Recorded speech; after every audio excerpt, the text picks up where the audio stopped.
You're listening to Outside the Bubble, episode 39. I'm your host, Joanna Bull.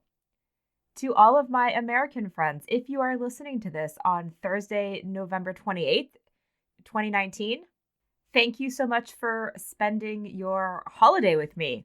And regardless of whatever date you're listening to this, thank you so much for tuning in. It is just a regular day here in Canada. We had our Thanksgiving over a month ago.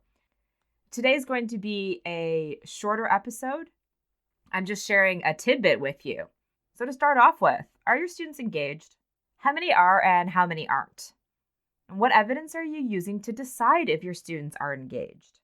In today's episode, I'm sharing a tidbit on high engagement classrooms. This information comes from my learning with Dr. John Almerode, who I've had the pleasure of working with over the last 4 years on a variety of projects. There are 3 types of engagement: emotional engagement, cognitive engagement, and behavioral engagement. Emotional engagement relates to how students feel both in general and about the learning. It means they're emotionally invested. Cognitive engagement relates to what the learner is thinking about in the classroom. This type of engagement depends on the specific strategy, task, or activity that's being created by the teacher. Is the task complex and engaging? Behavioral engagement refers to the actions of the student. What is the student doing? It's the most observable type of engagement, and it looks like rules, procedures, really classroom discipline. If you stress this only, you'll have a class full of well-behaved kids who aren't invested in their learning. One simple way to increase all 3 types of engagement is through how we invite students to participate in sharing. After a task, so let's say your class is reading a text, have you ever looked out at all of your students and asked a question only to be met with silence and have no one volunteer to share? I have. I'm sure we all have. I ran a training session the other day and this happened. We can utilize wait time as a strategy, but there is another way.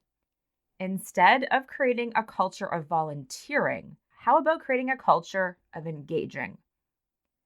Have you created the expectation that all your students are engaged in class? Are you ready to increase the level of participation in your classroom? Here's a simple language hack. Change the language to all and everyone.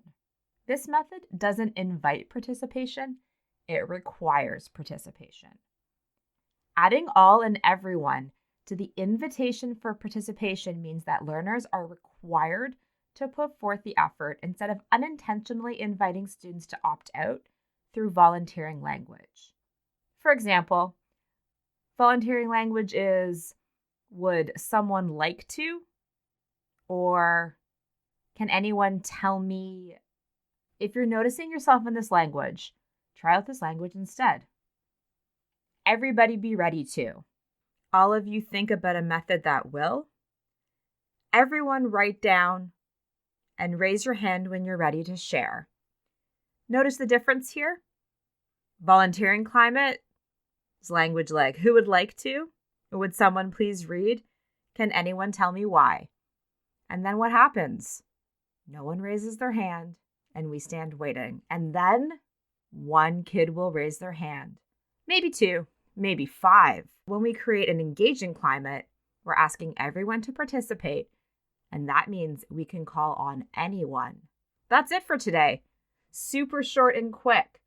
Thanks so much for spending your time with me today. I'd love to hear if you try this strategy out in your classroom. Super simple. Just a little language change. Let me know how it goes. You can reach out to me on Twitter at IdeaSmashing or on Instagram at Outside the Bubble Podcast. Thanks so much for listening, and I'll see you in 2 weeks.